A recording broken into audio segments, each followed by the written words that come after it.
Thanks. Yeah, so just a couple of things. We mentioned by other speakers both service specs and service profiles of some of the work we're doing to support commissioners. First, the service specifications. Jane mentioned we're doing them both for common and for specialist cancers. I'm going to talk more today, or just today, about the colorectal specification. The breast and colorectal spec are out there, copies are on the table outside. But the aim of it really, the challenge, having got the very large document about commissioning cancer services before the 170-page one, we wanted to write something much shorter about what a good service looks like. And it's because for common cancers, actually we think all CCGs are going to be involved with commissioning these services. Clearly NICE has got an important part to play, the quality standards that they're writing, and the quality standards will be entirely built into the service specifications. So for colorectal, that's still in draft, but it will be incorporated when it's finalised. The format of these is not our design, so if you don't like them, it's something we've had to live with. It's part of the acute services contract. It's a schedule within that contract, so it can be built into a contract between a provider and a commissioner. So just talking about colorectal, what we've tried to do is to say it's interesting having just gone through that, but we've put in here what we think CCGs are likely to be commissioning. So there may be some changes to the service spec. There are clearly parts that we already know will not be commissioned by CCGs, for instance, bowel screening and certain specialist areas of colorectal cancer, because they're already part of the specialised definitions set. But there are things that will be in there, and things like the cancer network, the role of the site-specific group for colorectal cancer. It's effectively, it's an important part of the service because it acts as an advisor to commissioners locally. It's all the experts within colorectal cancer within the network agreeing and taking forward improvements within the network on colorectal cancer and advising commissioners. The colorectal MDT, it is something we all know very well, but we've included it in the spec because this is a new set of commissioners, and actually it's a fundamental part of a good colorectal service about how treatment decisions are made, what's best care for the patient, and then those decisions are obviously agreed with the patient. Importance of what kind of information a patient should have, but also what's the experience patients are reporting. And clearly there's national data available, be updated, but via the National Cancer Patient Experience Survey.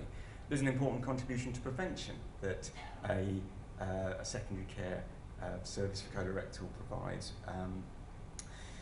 Endoscopy and imaging, there are clearly national standards that have to be met, and those are within the specification. Staging is a part of an important part of any cancer patient's journey, and it's actually, it defines very much what treatment, what stage the patient is, and what treatment is appropriate for that patient. Secondary to that is it also helps us to identify our patients presenting earlier, which has already been mentioned. Clearly for colorectal cancer, surgery is a primary treatment, and there are standards, for instance, about a minimum level of activity that a colorectal surgeon should undertake, and that's 20 major resections within a year. Enhanced recovery has been mentioned, but very relevant within colorectal cancer, both good for patients who are very much more involved in their care, get out of hospital quicker because they're fitter quicker, and so it also saves the NHS money. Availability of laparoscopic surgery, a NICE standard for 6 years now, and it is available in many parts of the country, but not at every part, but it should be an option available to suitable patients. Audit's clearly a key part, both national, the EMBOCAP audit, as well as local. There are pathology standards that need to be met, particularly actually MDT discussions where the minimum data set for pathology is used and that data is presented for an MDT discussion. There's the cancer weight standards, which we all are familiar with, both suspected cancers for the 2-week wait and treating cancers for the 31 and 62-day target. There's access to specialist care, which needs to be part of a good colorectal service, both the hepatobiliary MDTs, but also specialist management for early rectal cancers. Emergency pathways has been mentioned. In colorectal cancer, that's 25% of patients present via that route, so particularly important. And linked to that obviously is the acute oncology service. What is available within the A&E service to support patients that present acutely. Chemotherapy and radiotherapy Jane has already covered. Rehabilitation is a really important part of a colorectal pathway, and this talks about the detailed information that is available nationally on rehabilitation needs for these patients. Follow-up, small and palliative care and end-of-life care as well. And the metrics within this service specification are all taken from the service profile, so it is data that is available. It's not every bit of information a commissioner wants to know about the service, but it is at least a nationally available set. So mention the NICE quality standards. I know we have something later from NICE, but I wanted to mention them because I think they've been set out. They're in the NHS bill as factors, so markers of effective, cost-effective, high-quality, evidence-based care. They're not minimum standards. They are meant to be aspirational, but they're meant to describe the critical infrastructure and clinical requirements for high-quality care. And I think there's an interesting thing in the NHS bill. Not that I spotted it, I have to say, someone else did, but it does say commissioners have to have regard to the quality standards. So it's quite a strong language, I think, for these standards, something that must be part of, I think, the commissioning process. So, as I've said before, they'll be part of the service specification. Now, on this is the draft NICE quality standard for colorectal cancer. Again, much too small to read, just thought I'd fit as much as I could on one slide. But even in the draft, we've already got quite a lot of this within the colorectal specification. Mentioned about laparoscopic colorectal surgery, mentioned about patients having the right particular information about the care that they will receive, and also about access to staging investigations. So there's a lot in here that we already have within the specification. When it's finalised, it will be fully incorporated into the spec. So now I just want to talk about the service profiles, and you can see the appearance of the NCIN logo, and actually it's been a huge bit of collaborative work. I've been lucky enough to be part of that work, but NCIN really led a lot of the work in it, the analysis, validation, comments. So I present on behalf of many others, and particularly Sean, who's sitting here, who's done a huge amount of work on these, on the profiles. So he will correct me if I get anything wrong, because I did promise that. But I think, and also we've had Cancer Networks, North England and North Trent were part of the group that developed these, and we've also spoken to a number of GP commissioners over last summer about the work we were doing. So we hope we've got some way towards what is helpful. I'm sure you'll give us feedback if we need to do other things or have a different approach. So just in terms of an overview, they aim to provide comparative information for benchmarking a tumour-specific multidisciplinary team, and it's available for every team across England. They're initially for breast and colorectal cancer. I'll talk about the colorectal one, but we are aiming to produce them across other tumours. Now, most of this data is already available out there in the NHS or publicly, but it's the first time it's been brought together in this format. And it identifies where an MDT is doing really well, but potentially also areas for improvement. And what we think they are is not the be-all and end-all of a commissioner-provided discussion, but part of that discussion. And really looking at how services locally can be improved. So how did we do it? Well, we gathered a long list of all the possible metrics, which any number of people suggested. We had probably about 80 or 90, but we were limited by data that's available on every colorectal MDT or breast MDT across the country, and we decided not to have higher level metrics on SHA or Cancer Network. So there are important clinical areas that aren't measured, and I think it's important to acknowledge that. But we've tried to include things that we think are helpful to commissioners. So we consulted on it back in November and December for about a month. A lot of helpful feedback, and then a final version came out on the 16th of December. So this is the profile. It's a one-page document based on the GP practice profiles. What I just want to spend a few minutes doing is going through in a bit more detail what the profile shows. You'll be able to sort of actually look at them in more detail within Di's presentation, where we will be able to look at them on the Cancer Commissioning Toolkit. So just looking across the top of the profile, and just looking at what information is included. So first of all, there's 8 sections within this, within the profile, which are going through in more detail. There's an indicator name, which is meant to give a clue as to what that indicator is all about. There is a detailed definitions document which describes in detail for each indicator how it's made up. There is, excellent. The next column moving along is the number of patients or cases included in that value, because quite often you see a percentage, you've no idea whether it's 10 cases, 100 cases, or 5. So it shows, okay, what's the volume of patients within that indicator for that trust and within that MDT. And then we've got a set of numbers which show what's the percentage or rate for the trust and the confidence interval, the lower boundary and the upper boundary of the 95% confidence interval around that trust value. So it gives a sense of how confident we are, but also the next column is about the England value. So how does the trust value compare with the England value?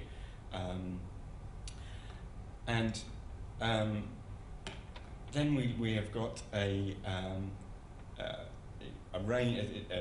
pictorial sort of range of the values which show both the lowest value in the country, what the range is, and the highest value. And you can see at the bottom the different, we've got the middle 50% are in the dark grey, and then we've got the England median is that red line, the England mean is the black diamond, and then the trust value is the blob. And if it's orange, then the trust is significantly different to the England mean. If it's blue, then it's not significantly different, and if it's white, then significant difference cannot be assessed.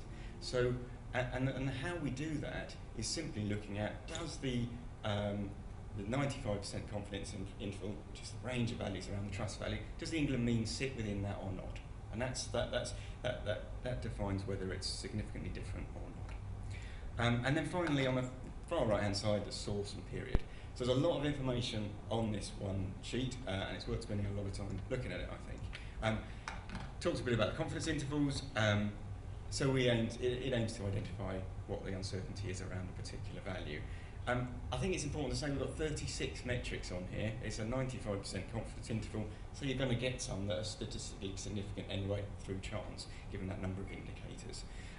But I think the more that are different, then the more interest and more important to understand why. Of course, you could be significantly better than the England mean, as well as significantly worse.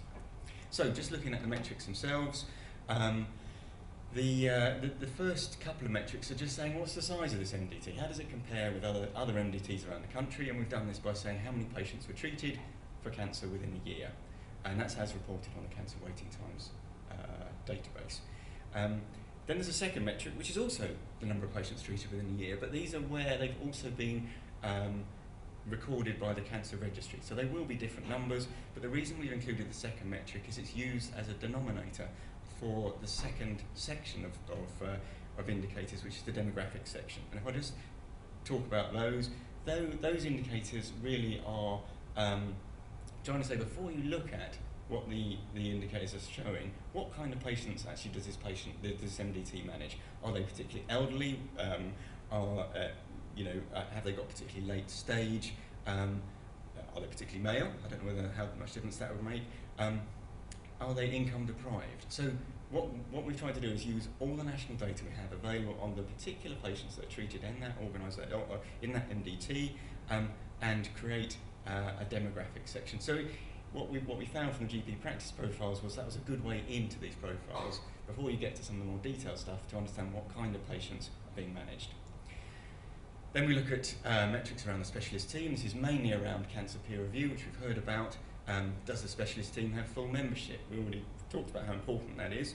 How many of all the peer review indicators are met? Are there any immediate risks or serious concerns identified from the last round of peer review? CPES is the Cancer Patient Experience Survey, and this is what the patients tell us about being given the name of a CNS when they experienced care within that trust and MDT. And the final one is about whether 20 cases are managed by each surgeon per year.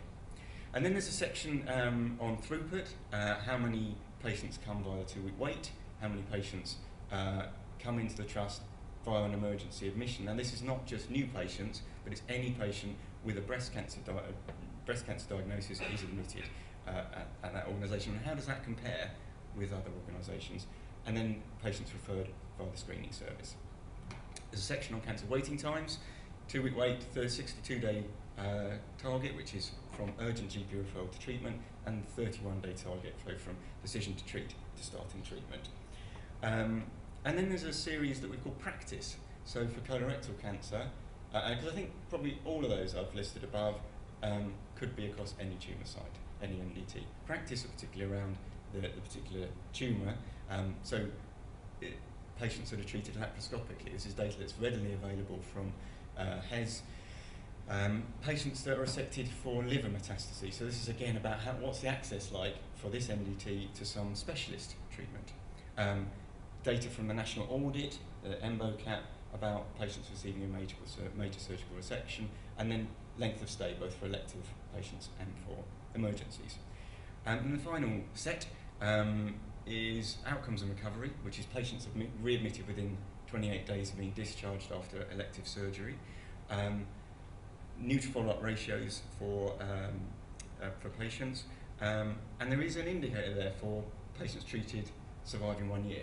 It's blank at the moment, but it's something that we are committed to developing, but we didn't have a robust methodology ready in time for publication.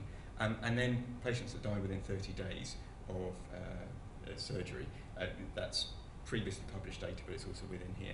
And then the final area is about patient experience, and this is a summary of what the patient experience survey says. The first metric is just a single question about patients being reporting being treated with dignity and respect. The second is about how often does that team either get into the top 20% of responses or the bottom 20% of responses. So again, going back to that picture that Stephen showed earlier, it's summarising that. So where does the data come from? Because normally people say, great idea, but your data's hopeless. If it's a provider, I say, well, it actually pretty much all comes from you. This isn't data we've generated. So either cancer waiting times data, data in the National Cancer Data Repository, which is merged data, either from the registry, HES data, which is based on hospital patient administration data, or MCAT data, which is data submitted to the national audit. Data from National Cancer Peer Review. There's other indicators just around the HES or secondary uses service data, again from the hospital systems, bowel screening data, and again another indicator on MCAT. So that's mostly indicators. There are 4 indicators which are based on what patients said from the national survey. Accessing the profiles. Dial talk more about this, but this is the website you would need to go to, the Cancer Toolkit website. You need to sign a disclaimer that says you won't publish it in the Daily Mail, and then you're good to go pretty much. I think that's pretty much it. So anyway, summary, objective basis for dialogue between providers and commissioners. It benchmarks whether the indication is significantly different from the national position or not. The format is one we've used before, but I think, what we're very clear of is this is useful in its own right, but actually cancer networks in particular are able to provide a commentary around this and provide information about that is not available nationally, perhaps more up to date than we have nationally, but can understand and explain some of the issues within the data that's in there. So it's a useful part of commissioning. It's called commissioning toolkit, and that's all. So any questions?